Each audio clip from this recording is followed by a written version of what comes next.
بسم الله الرحمن الرحيم. الحمد لله رب العالمين، وصلي وسلم على أشرف الأنبياء والمرسلين نبينا محمد عليه وعلى آله وصحبه أفضل الصلاة وأتم التسليم.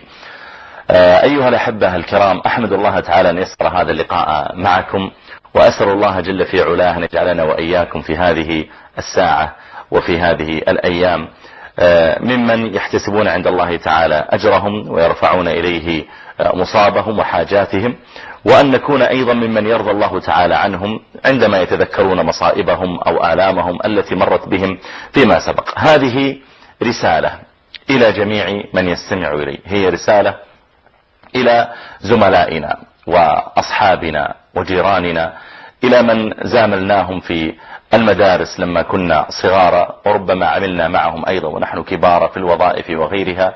هذه رسالة إلى محبي آل البيت جميعا، سواء كانوا من السنة أو من الشيعة. هي رسالة إلى جميع الناس الذين يحبون آل رسول الله صلى الله عليه وسلم، ولا أظن أن مسلما لا يحب آل رسول الله صلى الله عليه وآله وسلم.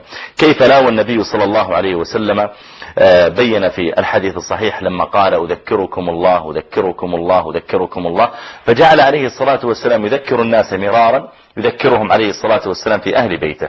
سأقف وقفات سريعة خلال هذا اللقاء حول آل بيت رسول الله عليه الصلاة والسلام عموما في مقدمة سريعة جدا، ثم أقف على حبيبنا وسيدنا وقرة أعيننا الشهيد البطل الحسين بن علي بن أبي طالب رضي الله تعالى عنه، ونتكلم أيضا عن ما وقع له وعن الظلم الذي وقع عليه، ونتكلم عن أولئك الضلال والظلمة الذين قاموا بما قاموا به عليه في معركة خاسرة عليهم هم، ومؤذنة بعذاب يصيبهم في وقعة كربلاء. أيها الأحبة الكرام، نحن نحب آل رسول الله عليه الصلاة والسلام من كل قلوبنا.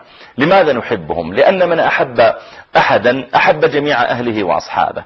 نعم، نحن نحب رسول الله عليه الصلاة والسلام، وذلك أن له قدر عظيم في قلوبنا، فكل مسلم يحب النبي عليه الصلاة والسلام، وما دام أنه عليه الصلاة والسلام له آل وله أبناء وله زوجات وله أصهار وله ذرية من بعده عليه الصلاة والسلام، فنحن مطالبون بمحبتهم.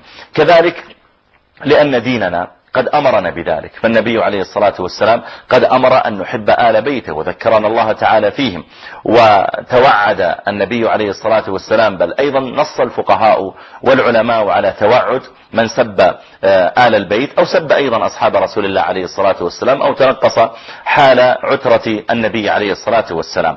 أيضا نحب آل البيت لما أكرم الله تعالى به آل البيت من الكرامات العظيمة، فالنبي عليه الصلاة والسلام أخبرنا بعدة أخبار عنهم، من ذلك مثلا أنهم لرفعتهم وعلو شأنهم فإن الصدقة لا تحل لهم، فإن الصدقة لا تحل لهم، إنما هي أوساخ الناس فلا تحل لمحمد عليه الصلاة والسلام ولا لآل محمد. يقول العلامة محمد بن إبراهيم الوزير اليماني، يقول قد دلت النصوص الجمة المتواترة على وجوب محبتهم وموالاتهم، يعني أهل البيت، وأن يكون المرء معهم. ففي الصحيح قال عليه الصلاة والسلام لا تدخلوا الجنة حتى تؤمنوا ولا تؤمنوا حتى تحابوا، وقال المرء مع من أحب. فمن كان يحب رسول الله عليه الصلاة والسلام فليحب معه زوجاته، ليحب معه علي بن أبي طالب، ليحب حمزة، ليحب جعفر، ليحب فاطمة، ليحب زينب، ليحب الحسن والحسين، ليحب هؤلاء جميعا فعلا، لأجل أن تكون فعلا مع هؤلاء الذين أحببتهم، كما قال الله سبحانه وتعالى إنما يريد الله. ماذا يريد الله تعالى؟ إنما يريد الله ليذهب عنكم الرجس أهل البيت ويطهركم تطهيرا. فقد أذهب الله تعالى عنهم الرجس، فليس عندهم شرك، ليس عندهم عبادة لغير الله تعالى، ليس عندهم صرف أي نوع من أنواع التقرب إلى غير الله جل في علاه، فعقائدهم صافية وتوحيدهم خالص. وقال سبحانه وتعالى ويطهركم تطهيرا، يطهرهم الله تعالى من الكذب، يطهرهم من الخديعة، يطهرهم من التنقص، يطهرهم من جميع ما قد يقع فيه الناس من أرذال، فهؤلاء أراد الله تعالى أن يطهرهم من ذلك. الناس في علاقتهم بآل بيت رسول الله عليه الصلاة والسلام ينقسمون إلى أقسام ثلاثة، فمنهم النواصب وهم الصنف الأول، وهم المفرطون في حب آل البيت، وربما يعني سبوهم أو وقعوا في أعراضهم أو تنقصوهم، وهؤلاء ضلال في ضلال عظيم وفي ظلمات متتابعة، ولا يجوز الأخذ بقولهم ولا برأيهم، بل هم قد خالفوا المسلمين في مثل هذه العقيدة. الصنف الثاني هم قوم قد أفرطوا في محبة آل البيت وتجاوزوا الحد الشرعي في ذلك حتى رفعوهم فوق منزلتهم. لذلك لو تأملت وجدت أن سيدا من سادات آل البيت وهو علي بن أبي طالب رضي الله تعالى عنه عليه السلام، لما خرج يوما فأقبل إليه قوم وقالوا له أنت أنت أنت أنت، قال ما أنا يعني؟ قالوا أنت الله الذي لا إله إلا هو، فغضب وقال إني إذا رأيت الأمر أمرا منكرا أججت ناري ودعوت قنبرا، ثم أشعل النيران مهددا لهم بحرقهم إن لم يتوبوا من الغلو فيه، وأنهم يقولون إنك الله الذي لا إله إلا هو، فإذا بهم يتساقطون فيها عياذا بالله. فالمقصود أن هناك أقوام اليوم يعني غلوا في آل البيت، نسبوا إلى علي مثلا رضي الله تعالى عنه وأرضاه، نسبوا إليه التحكم في السحاب، نسبوا إليه علم الغيب، نسبوا إليه أحيانا التحكم في شيء من الرسالة، وأن الرسالة في الأصل إليه، أو أنه يتحكم في أشياء من خروج الأرواح للناس أو إعادتها إليهم أو نحو ذلك، أو نسبوا إليه أيضا أفعالا لم تثبت عنه رضي الله تعالى عنه. فهذا نوع من الإفراط، مثلا ما ذكر الكشي في رجاله، قال كان جعفر بن محمد الصادق رجلا صالحا مسلما ورعا، فاكتنفه قوم جهال يدخلون عليه ويخرجون من عنده ويقولون حدثنا جعفر بن محمد، ويحدثون بأحاديث كلها منكرات كذب موضوعة على جعفر ليستأكلوا الناس بذلك ويأخذوا منهم الدراهم، كانوا يأتون من ذلك بكل منكر.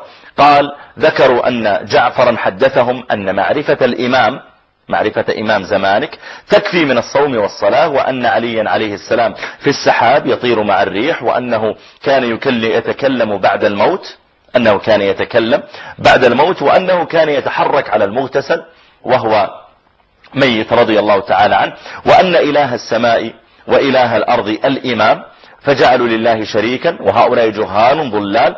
والله ما قال جعفر شيئا من ذلك قط، كان جعفر أتقى لله وأورع من ذلك، فسمع الناس ذلك فضعفوه، ولو رأيت جعفرا لعلمت أنه واحد من الناس. وهذا ذكره الكشي في رجال الكشي صفحة 208، وأيضا في رجال الطوسي الجزء الثاني 616، وفي بحار الأنوار 25-303 إلى غير ذلك من المصادر. يقول زين العابدين علي بن الحسين رضي الله تعالى عنهما يقول لأتباعه، يقول أحبون حب الإسلام لله عز وجل، فإنه ما برح بنا حبكم، يعني غلوكم فينا، حتى صار علينا عارا.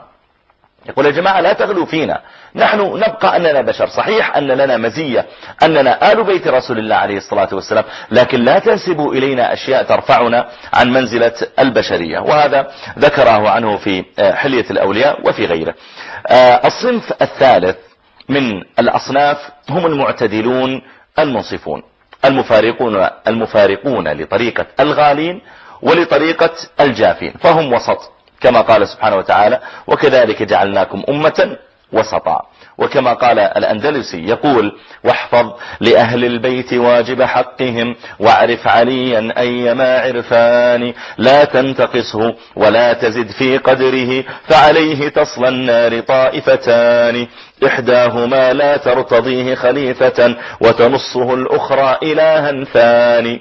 يقول الأولى قالت هو ليس خليفة فسقطت في الضلال بسبب جفائها عنه، قال والثانية ماذا فعلت؟ جعلته إلها ثاني. وفعلا مع الأسف أنا سمعت يعني بعضهم كان اتصل بي في بعض اللقاءات التلفزيونية وقال لي إن عليا هو الذي يجري السحاب، وبلسانه يقول هذا، وهو رجل معتبر عند طائفة الشيعة، يقول إن عليا هو الذي يجري السحاب، إن عليا هو الذي يحاسب العباد مع الله، إن عليا ما يموت مؤمن إلا وهو قائم عند رأسه.